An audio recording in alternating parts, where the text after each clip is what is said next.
You don't hate people. You just feel exhausted by them. And one day, without warning, you stop replying.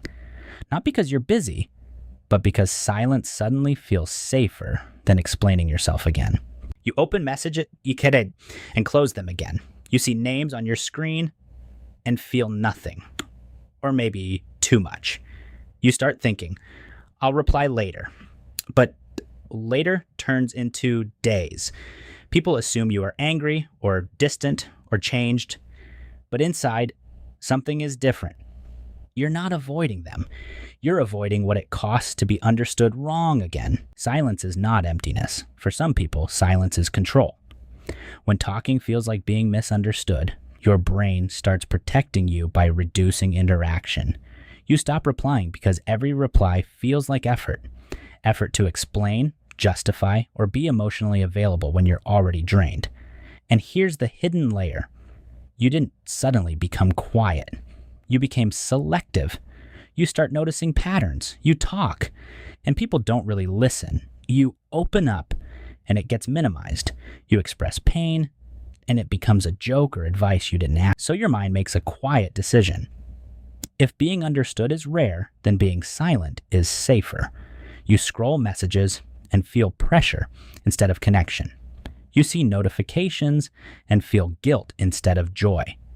Even simple replies start feeling heavy.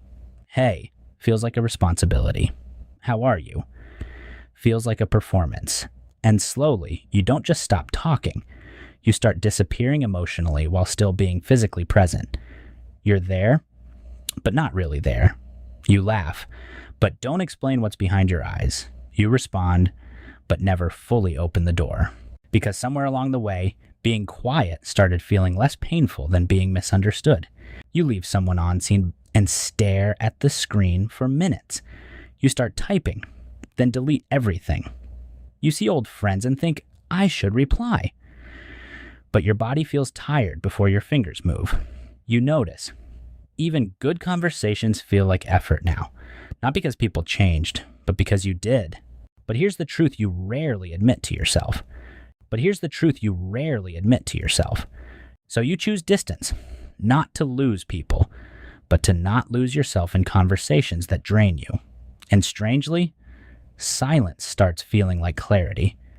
Not because nothing is happening, but because nothing is being forced. One day, you realize something quiet but powerful. You didn't stop talking because you had nothing to say. You stopped talking because you finally started listening to yourself. And in that silence, you are not gone.